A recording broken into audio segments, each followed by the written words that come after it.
Parlons douleur, un balado du réseau québécois de recherche sur la douleur. À chaque épisode, on discute avec des mots simples des dernières avancées avec des invités du milieu de la santé et de la recherche. Bonne écoute!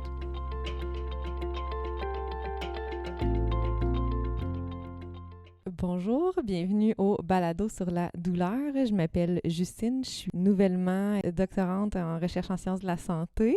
Je suis physiothérapeute de formation. Je travaille avec surtout les danseurs, un petit peu les athlètes. Aujourd'hui, je suis avec Josiane Roberge, qui est physiothérapeute en chef à l'Institut national du sport du Québec. Et on va parler en fait de la recherche qui se passe à l'INS, l'Institut national du sport, et aussi de la recherche qui se fait sur la douleur chez les athlètes. Donc, Josiane, je t'inviterai à te présenter. Oui, bien merci Justine, puis félicitations pour ton doctorat. Merci. Donc, c'est ça, moi je suis Josiane Roberge, je suis physiothérapeute en chef là, à l'Institut national du sport du Québec.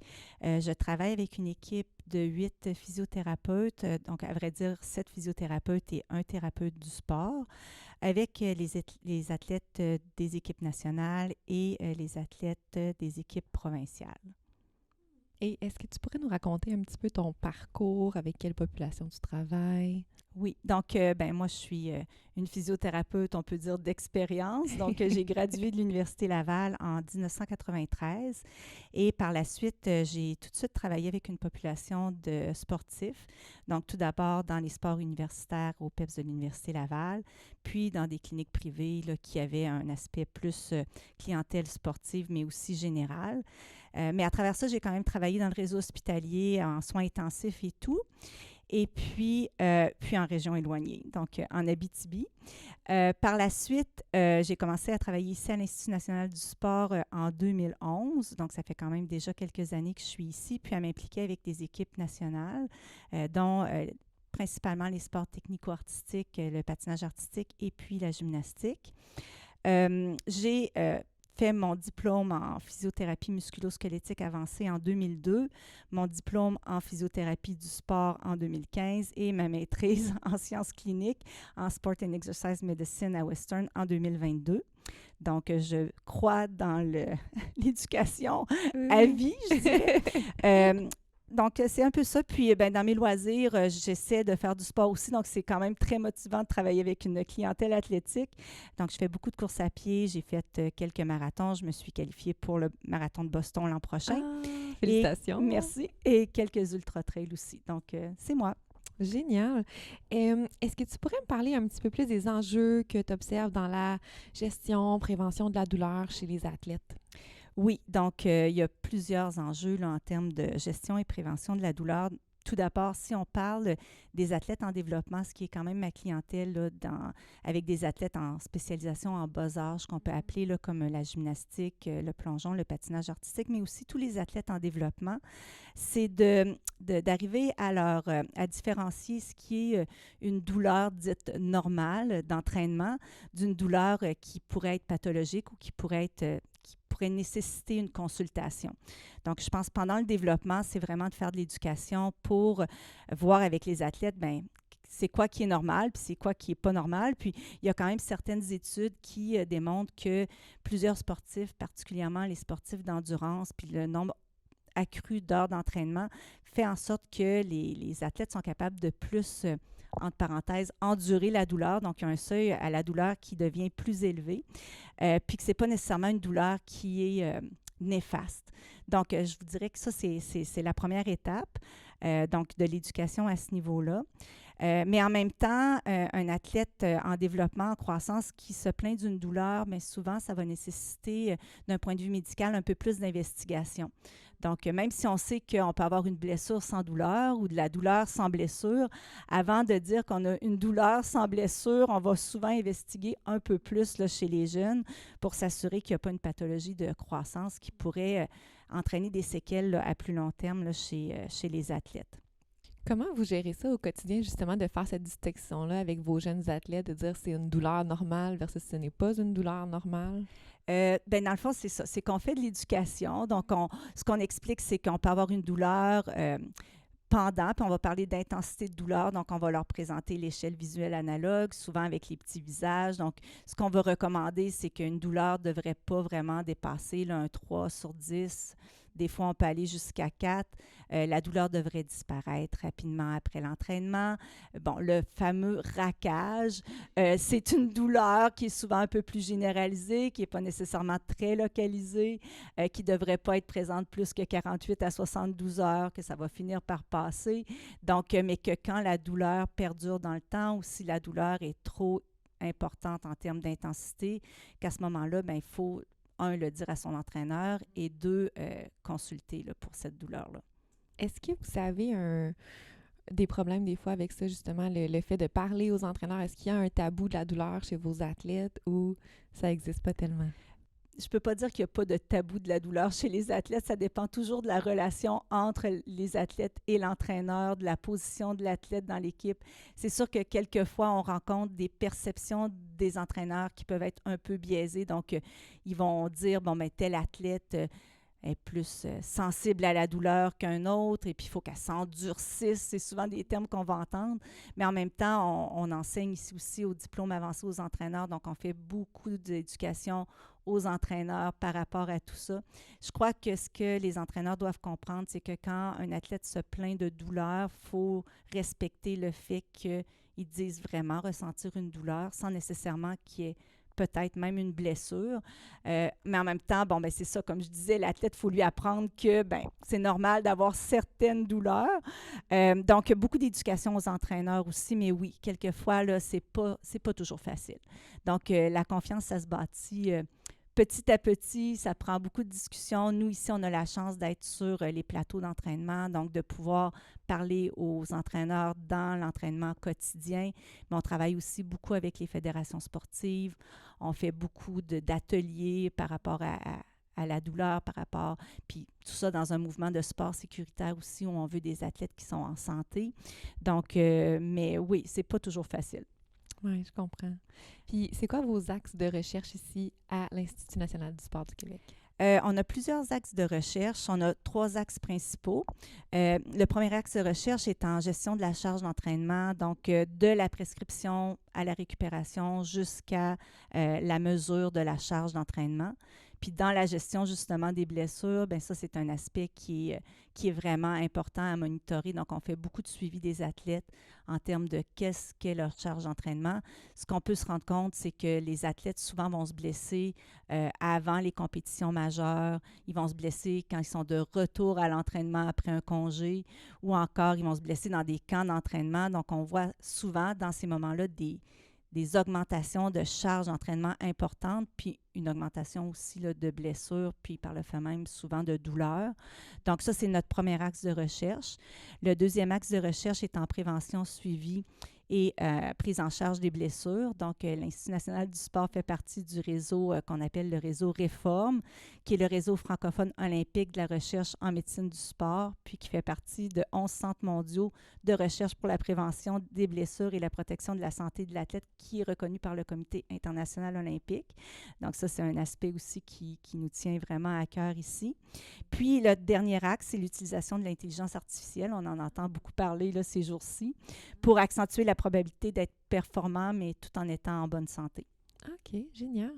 Avez-vous, tu parlais d'un des axes qui est au niveau de la gestion de la charge avant les compétitions, tout ça, comment vous, j'aimerais ça en fait premièrement savoir comment vous évaluez la gestion de la charge et qu'est-ce que vous avez découvert au niveau de pourquoi ils se blessent un petit peu plus avant les compétitions, par exemple?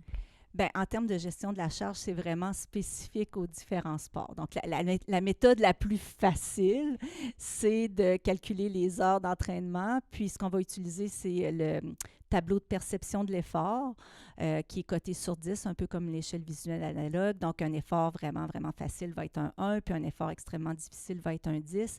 Et là, tout simplement on fait une multiplication du temps d'entraînement versus la perception de l'effort. Donc, ça nous donne un certain chiffre.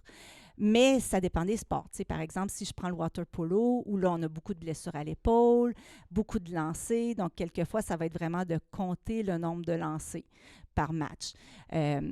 En trampoline, ben, le sport avec lequel je travaille, ça peut être de compter le nombre de sauts par entraînement. Donc, ça dépend. On a vraiment une banque de données où les athlètes vont rentrer, où l'entraîneur va rentrer cette charge d'entraînement-là.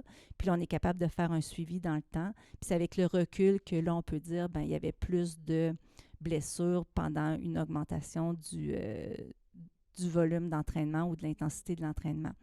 C'est probablement, mon hypothèse, c'est que c'est définitivement en lien avec, avec plusieurs choses, mais avec la quantité d'impact, donc le stress mécanique, mais aussi tout ce qui vient avec, là, puis qui sont d'autres aspects sur lesquels on travaille aussi dans nos équipes, donc le sommeil, la nutrition, la récupération, donc tout ce qui peut se faire autour aussi là, pour essayer de gérer là, cette augmentation de volume d'entraînement le mieux possible. C'est vraiment intéressant. Et de ton point de vue de physiothérapeute, qu'est-ce qui serait intéressant à aller explorer dans la recherche, dans le fond, sur la douleur chez les athlètes? Oui, bien, il y a quand même plusieurs choses. Donc, même si ce n'est pas notre axe de recherche principal, bien, quelquefois, c'est difficile de différencier les blessures de la douleur en tant que telle, donc de mieux définir peut-être là, dans la recherche et de faire deux entités différentes, donc de s'assurer qu'on évalue aussi la douleur. Tout ce qui est médication en vente libre, donc on a énormément d'athlètes qui prennent beaucoup de médications en vente libre, donc particulièrement les anti-inflammatoires comme le Advil ou l'ibuprofène. Donc, ce qu'on ne souhaite pas, on veut pas que nos athlètes soient sur les médicaments à l'année pour pouvoir s'entraîner. Donc, à ce niveau-là, il y a sûrement des choses à explorer. Donc, à quel point les athlètes utilisent ces médicaments-là, pourquoi, quelles sont les raisons et tout. Tous les aspects biopsychosociaux aussi. Ouais. Donc, par exemple, reliés à l'abandon du sport. On le sait que les blessures sont quand même une des raisons principales, je dirais, là, d'abandon du sport. Entre peut-être 15 à 25 des athlètes vont abandonner le sport en raison de blessures par ricochet en raison de douleurs chroniques. Donc, ça aussi, là, ça... Donc, c'est sûr que nous, on essaie d'agir en amont, donc au niveau de la prévention, éviter qu'on en arrive là, mais même si on essaie de faire tout ce qui est en notre pouvoir pour prévenir les blessures, bien, c'est sûr qu'un athlète qui s'entraîne énormément d'heures est plus à risque de se blesser éventuellement. Ben oui. As-tu remarqué des différences chez tes athlètes qui prennent de la médication ou qui ne prennent pas de médication? Est-ce qu'il y a des différences au niveau de la récupération, par exemple, ou de retour à l'entraînement, tout ça? Est-ce que j'ai observé des différences? Tous les athlètes ne nous diront pas d'emblée qu'ils prennent des médicaments. Ça, c'est la première chose. Donc, il faut les questionner un peu plus spécifiquement. Dans certains cas, ça a sa place. Okay? Si on est en préparation pour une compétition importante, puis qu'on doit gérer un peu mieux la douleur, puis qu'on le sait qu'en termes d'évolution de la blessure, on n'aura pas nécessairement d'impact important, je crois que ça peut avoir sa place. Dans le quotidien, on espère que les athlètes ne se mettent pas en position de moins bien ressentir la douleur pour mieux gérer leur volume puis leur intensité d'entraînement, en se référant un peu à cette douleur-là. Donc, mais en termes de récupération, le danger, c'est d'en faire trop si tu prends des médicaments régulièrement, je pense, donc de retarder la guérison par le fait même, là, ouais. Puis là, tu as mentionné aussi que vous travaillez en amont pour essayer de faire de la prévention, les douleurs, les blessures, tout ça. Est-ce qu'il y a des choses spécifiques que vous faites? Est-ce que c'est spécifique au sport concerné? Oui, donc on parlait, avant le début du podcast, on parlait d'évaluation pré-saison, même s'il y a certaines, on ne peut pas dire que d'évaluer les athlètes en pré-saison permet nécessairement de prévenir les blessures. On le sait que le risque de blessure est beaucoup augmenté du fait qu'on a des antécédents de blessures. Donc, dès qu'on essaie d'identifier justement quels sont les antécédents de blessures chez nos athlètes, et puis de travailler là, sur certains déficits qu'on peut observer en termes de mécanique de mouvement. Donc, on a une collaboration vraiment très étroite là, avec les préparateurs physiques et on est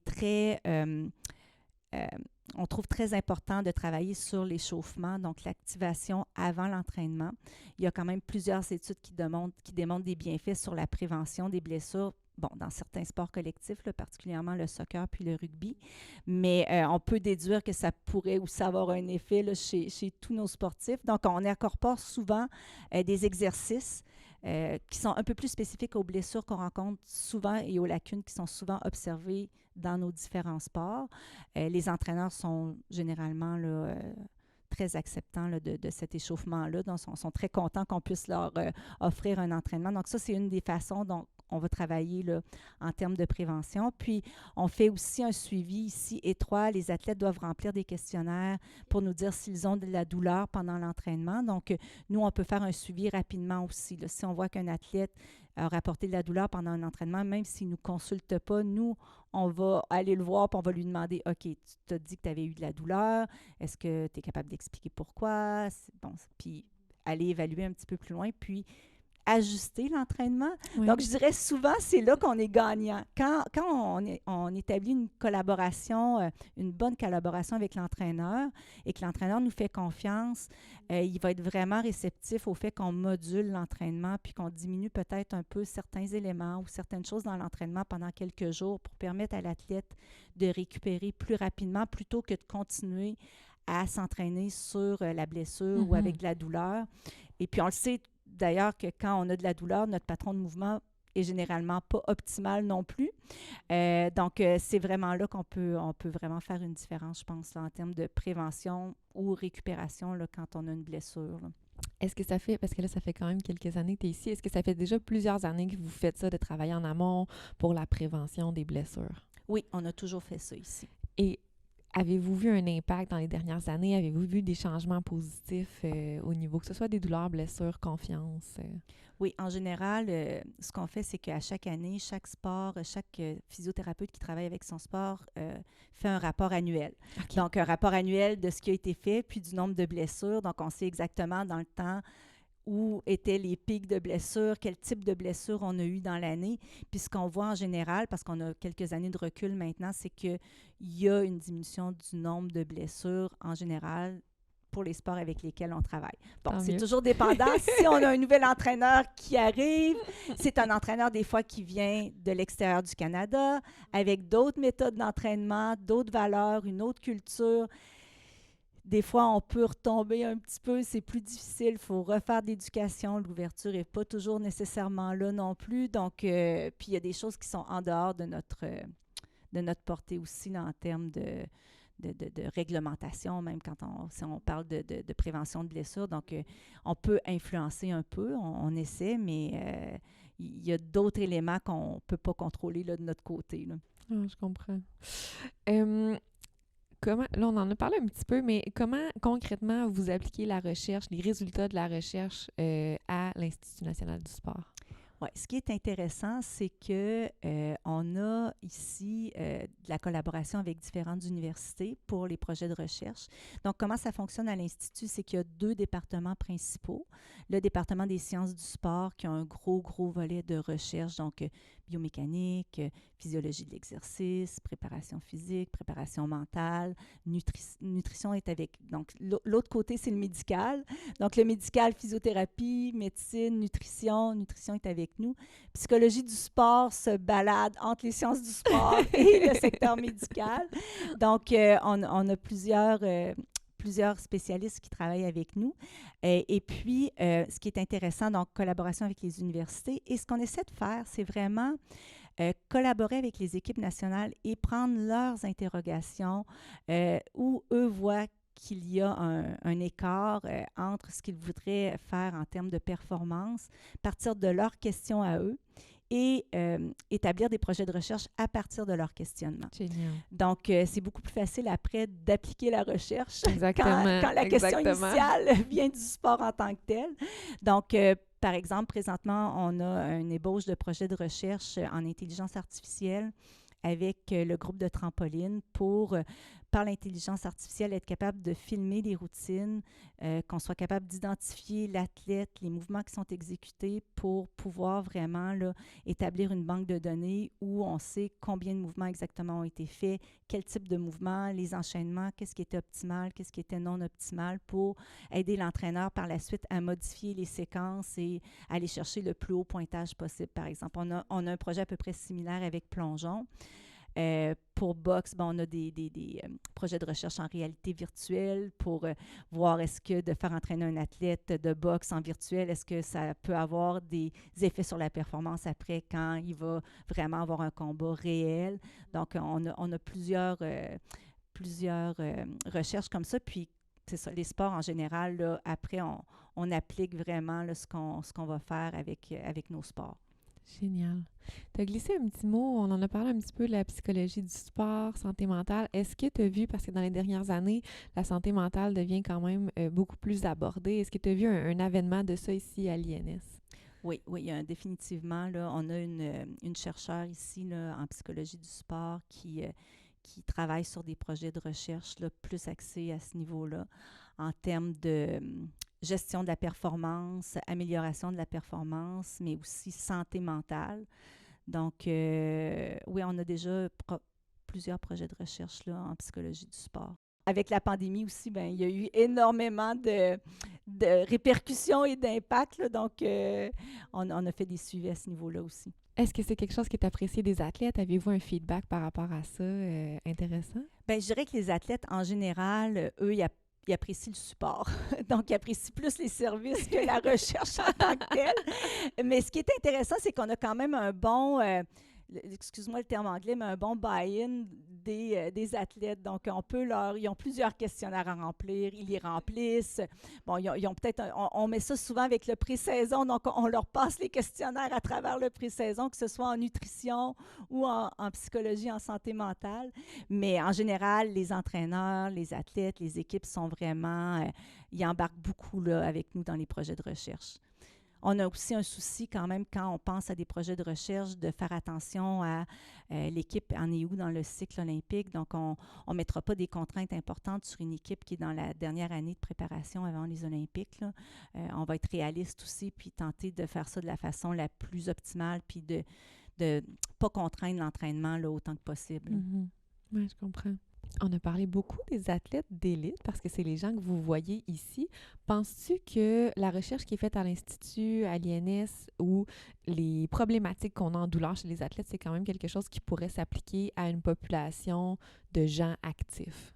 Bien entendu. Par contre, comme on peut le mentionner, là, c'est que ce qui est intéressant de notre côté, il y a peu de recherches sur des athlètes de haut niveau qui comportent un nombre d'athlètes importants qui sont inclus dans l'étude. Notre plus à nous ici, c'est qu'on peut avoir accès à beaucoup d'athlètes, donc tous les athlètes au niveau canadien, mais aussi par le réseau francophone, à tous les athlètes francophones. Donc, c'est notre avantage de vraiment être capable d'avoir de la recherche qui est vraiment précise pour cette population-là.